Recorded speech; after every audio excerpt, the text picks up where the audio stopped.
91X. My name is Halloran. It is 91X. We are hanging out at the Sunset Sessions. I have the first question I have I'll ask the band first. How is it hanging with a guy that's so busy that I don't even know how he has time to write songs, let alone play in a band? Because obviously, as you know, he's done more than any of you have done, probably before breakfast, in your whole lifetime. He's done more before breakfast than you've done in your lifetime. Is that correct? Is that the right way of thinking about it?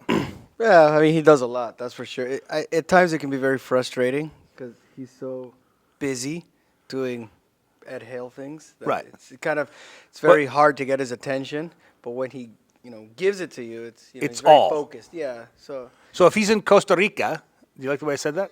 I do. If he's in Costa Rica doing something in Costa Rica and you guys want to finish writing a song, what do you guys do? Just email him a song and go? No, don't email. He doesn't read his email.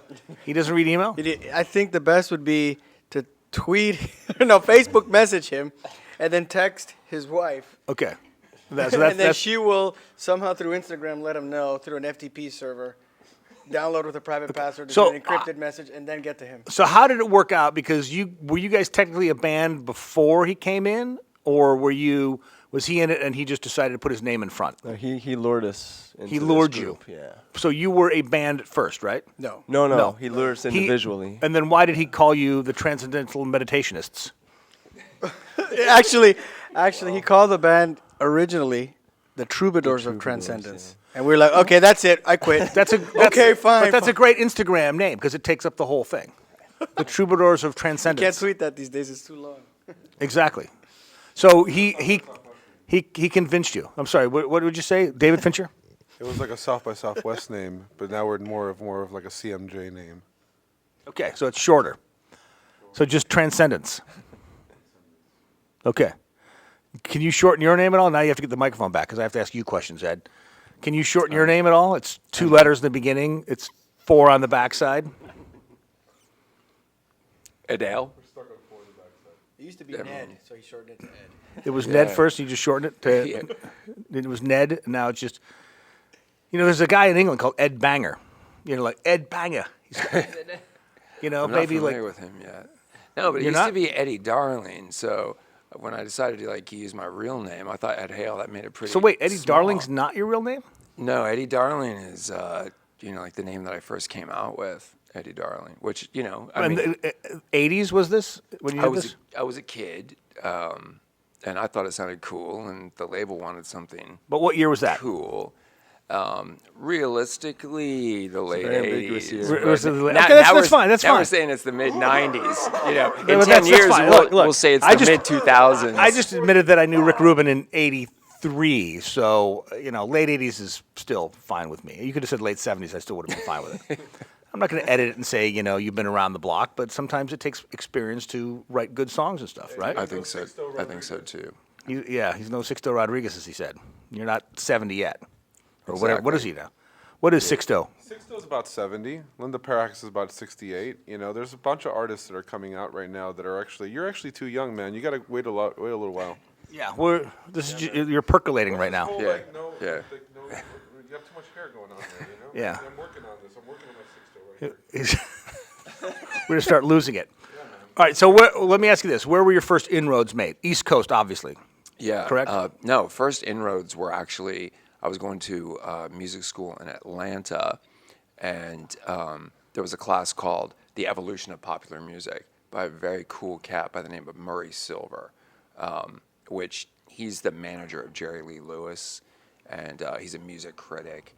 And, I was 17 years old at the time, but I gave him a demo tape, and then he took it to REM's entertainment attorney, and then they all got together and they put me on that label and put an album out and started touring me, opening for, bigger bands like The Alarm and Georgia Satellites and REM. So, but that was just when I was Eddie Darling. I was more of a solo act.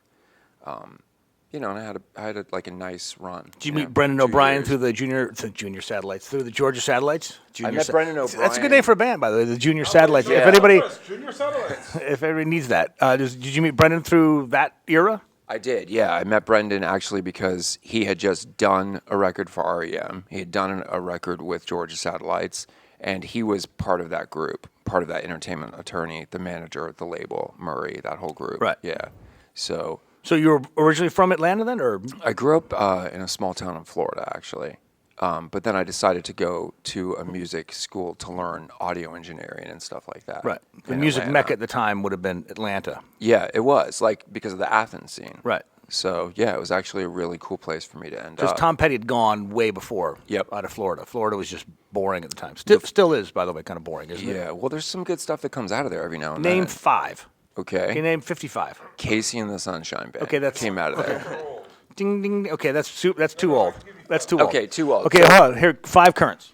Rachel Goodrich, ex-Norwegian, Jacob Jeffries Band, and then there's Swenalo, Jacuzzi Boys. and there's Locos por Juana, and you're talking about bands that are actually doing Yeah, things he's on a talking major about level. bands that we Bands know, like not huge bands that came out of local Florida. bands. Surfer Blood. Oh my God, Surfer Blood, freaking Jacuzzi Boys, and then there's from the back in the day.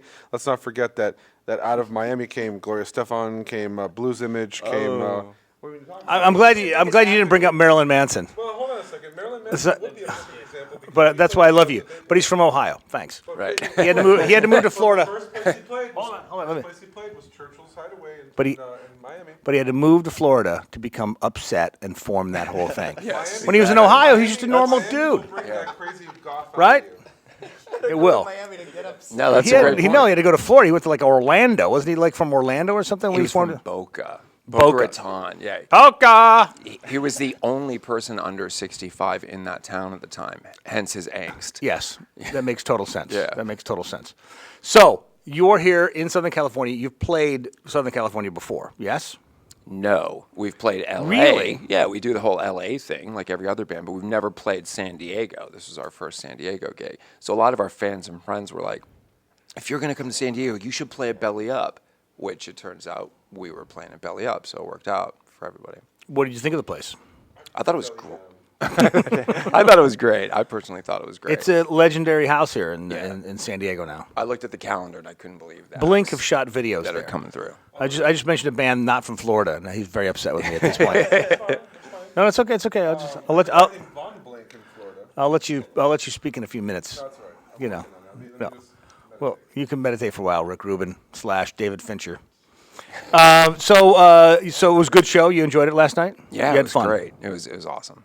That's it was good. amazing. Yeah, just connecting with all the people. And Is it going to be hard, do you think, to translate like what you do to a California type situation, or what did you think happened last night? Were there people that were like into it, or are these just fans that you knew from the internet? the fans that were there were fans that just came from the Southern California area. There was some people that drove down from LA, Huntington Beach. I was very happy, pleased Right. about that. And so our fan base was there. But then for the people that weren't necessarily in our fan base, what I found is that in general, I mean, see, I live in New York, right? And in Seattle. So when you play a show in New York, you have to do something insanely ironic to get through to people. Right. Whereas here, people seem to just like good music. I mean, it was very shocking actually, because I'm used to the New York scene or the Miami scene. I mean, in Miami, you've got to do what Brian did in Marilyn Manson. I mean, you got to Right. light your lunchbox on fire and crazy shit to get their attention. Shock people. Yeah, but last night people were grooving to the music. I thought it was great. I mean, That's good. yeah. So at this point, you happy with all these crazy people you picked up to make this band work, or is it who are you going to replace first? That's what I want to know. Don't you have to tell me exactly why? But because your band is really everything, isn't it? When you Yes. think about it, because Yes. without them, you can't do what you need to do. Well, the guys, when I decided that I would move to New York while they were all in Miami still, everybody's really shocked. I was trying to be the impetus for all of us moving to New York or just somewhere out of this hellhole of a music scene. Right. Now we all have moved out of there, except for Ricky. But he's got a Ricky? family. Yeah, he's got a family and stuff. But the point is that these guys oftentimes ask me, well, if you're in Seattle, why don't you get some guys and play a show? Or why don't you do that in New York? But to be perfectly frank, I love this particular setup. I mean, we're now in our 11th year of playing together, the five of us, like the same five guys. We can read each other's minds. We know what we're gonna do. It's You're like a gang on stage. yeah, it's amazing. It's a really good feeling. You know that when you pull out the switchblade, that Someone's got my back. Somebody's got your back. Yeah. You're gonna take care of. Hold on. Say that again. Oh, sorry about that. I think one of the best things about this band and any band and any hold on, let me two fist this. No, I'm because kidding. then I can't interrupt you. Oh yeah, that's right. I think one of the most important things of any band is the fact that we all have a lot of similar records in our collection, so we know how to speak the same language.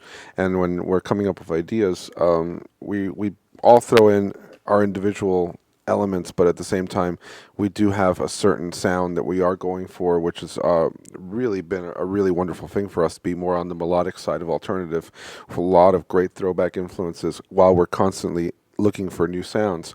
And one of the things that's been very interesting in 2013 is I've fallen in love with this band called Tame Impala, which You mean basically Pink Floyd. You mean Todd Rundgren, Wizard of True Star? Yeah. You mean Pink Floyd. They're incredible. They're incredible. Well, here's the thing is that we've been doing stuff like that for years now, and it's really cool that the music industry has now returned to a world of less programming, more actual bands, more actual songwriting, and more actual playing. Let me ask you this, without interrupting your flow too much. Have you seen them play live yet? I've seen them twice. Both shows were completely sold out and blew my freaking mind. Yes. I love their oscilloscope. I love their sound. They have incredible, incredible sound. I mean, they're just great. And you know what? It's great because this is stuff I was ridiculed for when I was growing up. It was like, why are you into this psychedelic '60s stuff? Why are you slobbering over Rickenbackers? Why don't you own an Ibanez? Like when I was growing up, I graduated high school in '98, and people were like playing Ibanez 8 strings, listening to Korn, and I'd be like, that's stupid. I want to freaking play Beatles songs. I want to listen to Todd Rundgren records. I was in lunch with this guy Roger, who's my best friend. We were listening to Captain Beefheart, and that was our thing. That And explains a lot. Really, really. It's really, really cool that this stuff is coming back. But here's what I want to know: is that where you adopted the look from? Was Don Van Vliet? Is this Captain Beefheart right here? It's more our Stevie Moore. I'm more R. Stevie Moore, actually. A little dash of Joe English from Wings, and a little dash of, Never thought about that. Yeah, man. That's a good non sequitur. Before I cut you off, tell me one good thing about everybody in the band and the reason that they could never leave the band. Okay, well, every band... Yeah, every point great band, at them and tell them. Every great band has. I've memorized everyone's seating position, so I will do this without looking. Roger Hudai on the bass is an incredibly talented musician who has, on his own as well, shown the world that hooks are important. He absolutely loves playing melodic bass lines, and he also provides the band with the indie side. He's ever since we first started joining the band, he used to be like, "Man, check out this band, check out this crazy sound," and while Ed is more of a pop songwriter, Roger's side is a little more onto the left, and his songs on the record always are kind of like the cool side. Like for every scene in San Francisco, we have Hot Down and stuff like that. Roger writes, and they have like this beautiful, really cool, like almost Brooklyn, like Sonic Youth type television thing going on, which is really, really cool. Our two drummers, which is Bill and Ricky, am I right? Bill, Ricky, Bill. Okay, Were they behind me. named after that place in England called Billericay? Billericay. Somber Bill, Mr. Bill Summer, and Mr. Ricky Matsibal over here. They're really wonderful musicians. Both of them have their own style.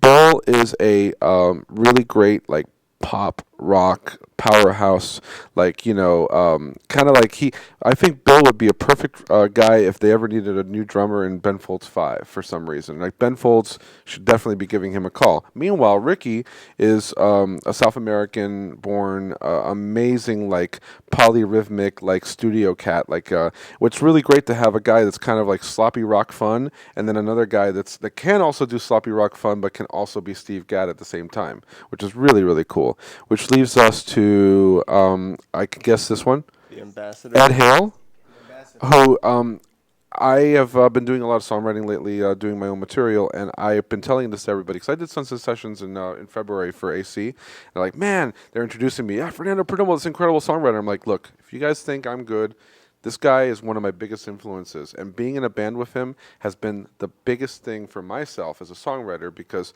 I absolutely adore his songs, and I will never forget. Like my dad passed away in 2002, and I showed up to a show, and he was playing a song called "Keep Moving On" that he had written, and he's like, "Keep moving on, Fernando, keep moving on," and that's why I was completely in debt to him. And I anytime he calls me up to do something, I'm like super happy because this band has really changed my life in such a great way, and it's given me so many influences, and I really feel like what I do really shines in this band, and what they do is just the best. It's just I love listening to the records, and it's really, really, really cool stuff. And I'm really glad that it's constantly seen some type of success.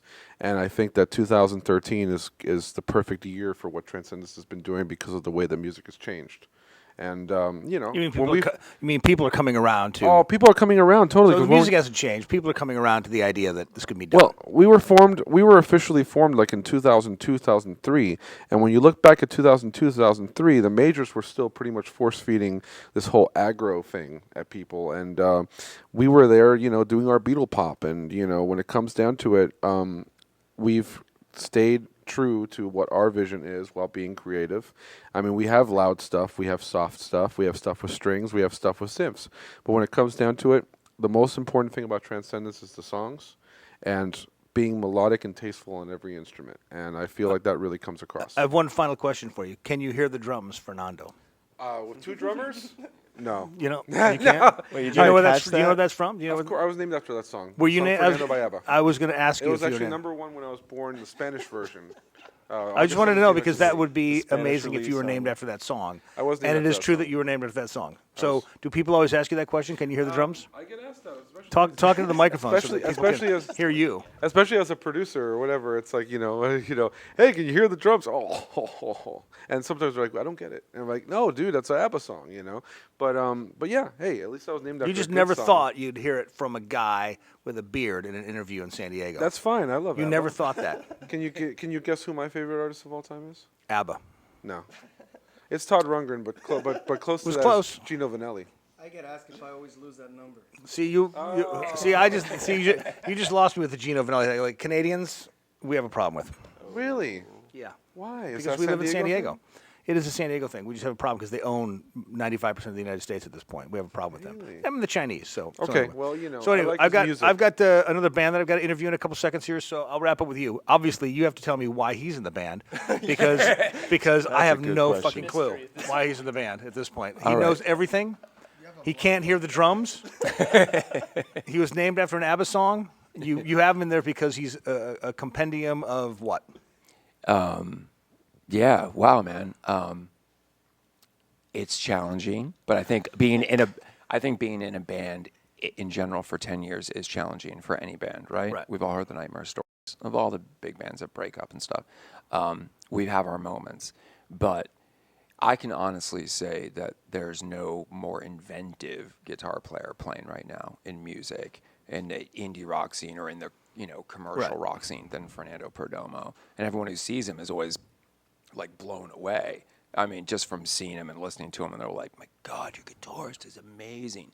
He's like a freak of nature. I mean, so that's that works for both good Right. and bad. I mean, he is a genius on the guitar. I have a really great thing to say anytime anybody compliments me. Go for it. Okay. Just say something really quick. Your beard is amazing. I like the Beatles. Right. Well, I mean, That fits with everything. yeah. Everything. Dude, that solo was awesome. Dude, Yeah. that's lyric. That taco you just made was really unbelievable. I like Mexicans. You auditioned over 100 guitar players. Yeah, I mean, You auditioned 100? Well, I was very lucky. And to he was be number one. You just in couldn't the find anybody scene better. where there were a lot of great players, and it was at a time when the Eddie Darling stuff was still happening. So I could play with any guitarist in that scene. Right. And then a music manager responsible for the Mavericks, responsible for Marilyn Manson, called me after a show one morning and said, "Stop looking. I found a guy for you." And he was 18 at the time. And he said, "It's this young kid. He just got out of the Jail. like the music program at this high school, and he's great. And he looked exactly like this. So I thought he was like a 45-year-old man, but he just got out of high school. But It's close somehow. I was wearing smoking jackets. I was like, That's good. That's a good story. All right. So in the future, Yeah. you're still going to live in the city and leave. Where are you at still? Miami?